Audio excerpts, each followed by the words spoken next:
What's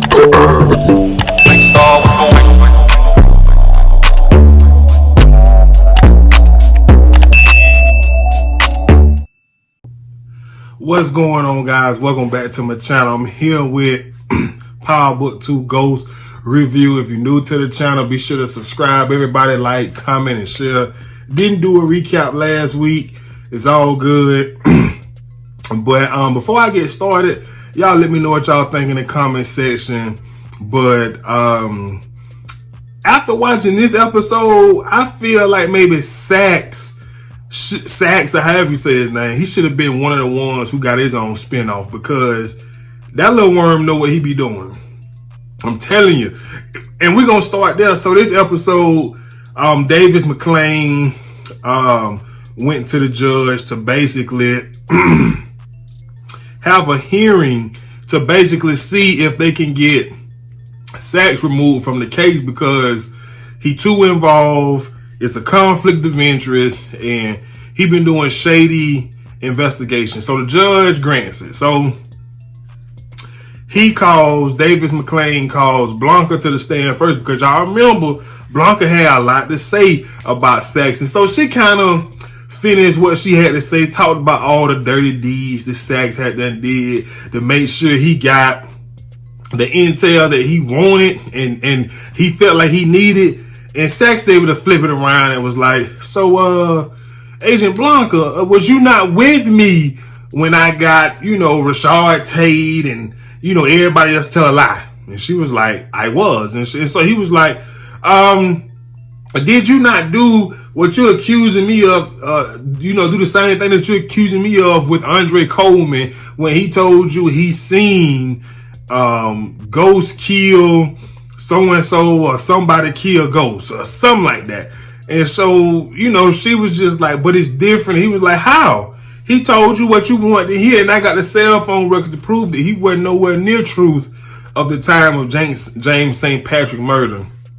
Now, see, with the Andre situation, it's kind of aggravating because he did go to truth that night. So I wish she did know that, but it is what it is. And so basically, Blanca end up getting in more trouble because the judge was like, Agent Blanca, these transcripts gonna be sent to your supervisor. So, be looking for some suspension or something. So then they called Rashard Tate to the stand. Before Tate went, he had a conversation with Marks and the guy who worked for the Democratic Party, and basically told Rashard Tate that he ain't gonna say nothing true or bad about James St. Patrick. What he's going to say is the James that I knew was not a drug dealer, was not a killer. All of those things I said was just me trying to score political points. Instead, they told Rashard Tate to tell the judge and basically commit perjury on the stand and say, look, James didn't run nothing. It was Tasha. Tasha did it all. Tasha even came to me and threatened me to give her a daycare so she can funnel drug money through and do all sorts of different things and frame James. Tasha was the ringleader. And I was just like, wow, I can't believe he got that off. And it was so funny because, when he left, of course, Method Man, Davis McClain said, you a lying ass Negro.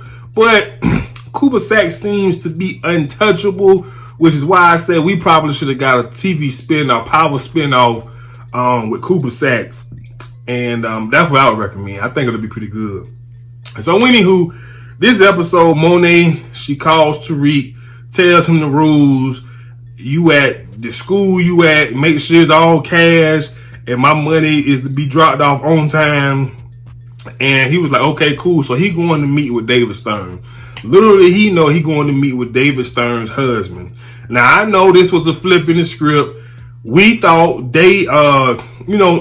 Stern was married to a woman, and maybe he was, and maybe this is new husband. I don't know if this is new relationship goals or whatever, but the husband name is Bash, and basically Tariq is going to him about creating a tutoring app that basically kind of like Uber and Uber Eats and all that type of stuff. Whenever a student orders it, they They, deliver the tutoring, right then and there. Little did we know, the app is basically a way that Tariq was going to sell his product.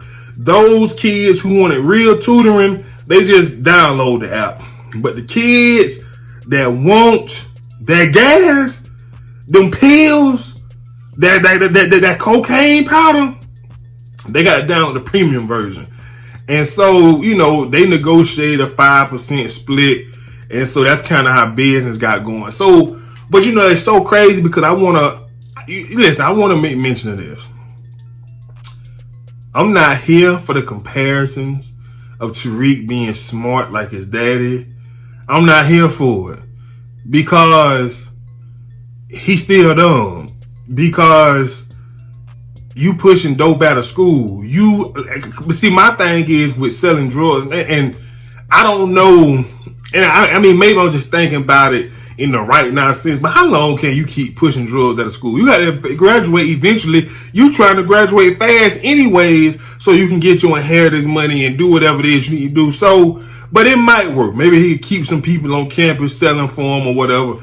I don't know. So it is what it is. So anywho, also this episode, Tasha called Tariq crying. Tariq, I don't know whatever it is you got into, but can you please go and get you a gun? People sending me pictures of you. I need you to be safe. And then she telling him about the drop spots in the laundromat where, Ghost and Tommy used to keep, spare guns just in case they need it. So he go and pick up him a little 38 revolver. So I don't really know what Tariq gonna do with the gun. And it kind of surprised me that he don't even have a gun, considering he done murdered 2 people, Ray and his father. So I'm just kind of at a loss of words as to why he don't have a gun, and B, why he don't know how to go and get a gun. And I get it. He was privileged and he could always go to Dre or Kanan or even Tommy, maybe Ghost, and get what he needed. But you done murdered 2 people and you telling me you ain't got no way to, you don't even have a gun. You done murdered 2 people. You need to keep a gat on you at all times. So, speaking of Tariq, this episode, he goes and make a payment for his mom's legal services or whatever, right? And Paula, she just so goddamn aggravated. Now, Tariq was like, man, what I'm paying y'all for? I heard, but y'all wasting my money with fake trials. And, David's like, you going to trust us? We the best. We trying to figure out a way to get Cooper Sacks off the case because he controls the narrative and he's in the front seat driving this thing right now. And so Paula want to know where he get the money from. And Davis is like, it don't matter. He getting it. We providing the service, and that don't help us win the case and stay undefeated. So Paula, Davis throw Paula a couple stacks. She just too much. She gonna show up at the school, tell Tariq she can't keep taking cash payments. She needs it to be directly deposited and all this type of stuff. And because she trying to look out for the both of them. And then her and, Davis having sex and he married, but we ain't gonna even speak on that because that's his business. Listen, we don't care about Davis' personal life. We only care about whether he gonna be able to get Tosh out of jail. So we ain't gonna even address the infidelity issues that he is portraying with the woman who normally knows that he married and still spreading her legs, at a 40, at both legs at, a 90 degrees angle or whatever. You feel me? We ain't gonna even get into it.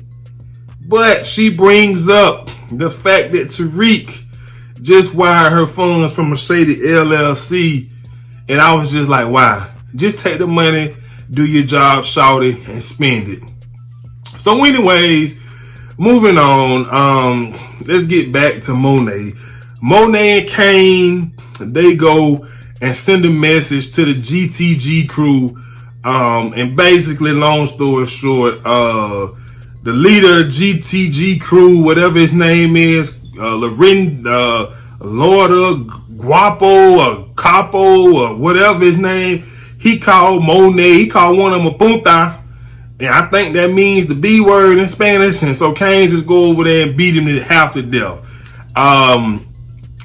It was kind of satisfying to watch. I don't know, I kind of like, and see, that's my thing where I feel like the show don't really, it's slowly growing on. I like the the gory and violent scenes. And so, anywho, they go home. Kane telling Diana and Dre, we done with them for right now. So they was like, well, who gonna, pick up their business? And Monet come in and say Tariq. And so she sends Drew to the school to find out, how Tariq is running his organization. And then Kane, Mama, I thought we supposed to be a team. You ain't running this by me. And she say, boy, that's why you ain't meant to run nothing. A team consists of players that have different jobs. And what you did back there with Guapo, for him calling me a punta, that's your job. You the muscle. So stay in your lane. And I was like, hey, you know what I'm saying? It's important that she said that, because in life sometimes, just because people say we're a team, we have roles on the team. You feel what I'm saying? My role might be to cook and take the trash out. Yours might be to make the bed up and and wash the laundry. We're a team. Okay, we got different responsibilities in the jobs. I was happy that she said that. That's a learning lesson for all of us out there. So, anywho, moving on. I don't even know. Tariq, not Tariq, the boy named Drew, he goes to visit Tariq. Tariq knew what's up from the get-go. Like, did Monet send you here? And he was like, man, listen, I got a born art class. You might want to leave. We can catch up later. Drew was like, nah, I go. And Drew done went in the art class and, met him a little boy toy. And he took a few pictures of Tariq, as, collateral, whatever the word is. Y'all know that's collateral, whatever. As, as if he's smiling on Tariq. And, he over there flirting with this boy. And y'all must be crazy if y'all think Tariq wasn't noticing it. Tariq noticed it and he made a mental note of it. And so he leaves. Drew go back to the classroom. To the dude dorm room and getting ready to sleep with him. And Tariq blowing his phone up because his homeboy, Braden was like, bro, we need more product. We moving this stuff. And so now Drew got the call in a favor from Diana. Like, look, sis, hey, come bring Tariq some more product. And Monet mad because he didn't call her.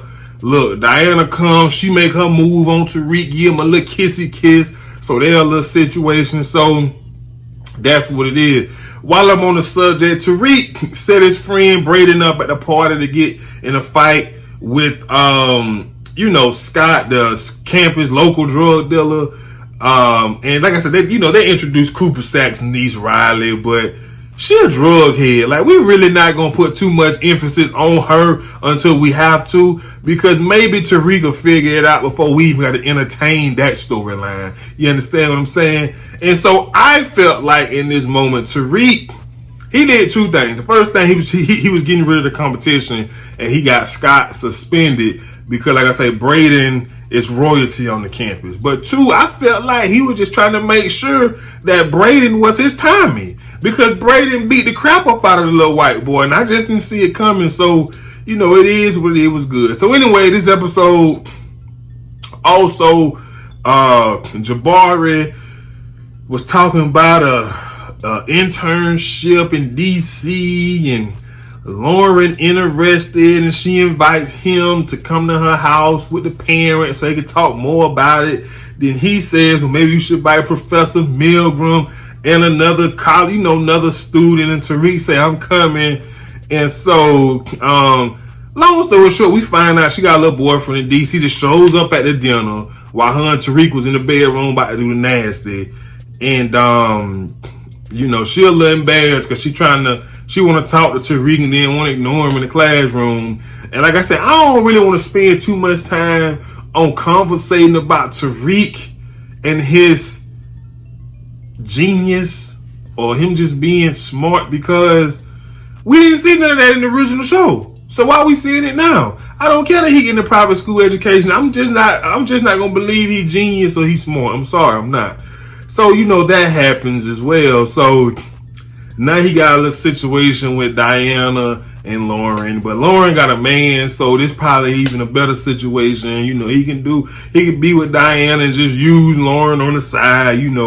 I don't know. But if I'm not mistaken, that is pretty much the episode, except for at the end, Davis was telling Paula they need somebody that Saxe cannot, make look bad and turn the story around. So they subpoenaed Tamika. So next week, Tamika gonna have to get up there and sing like a little bird. She is.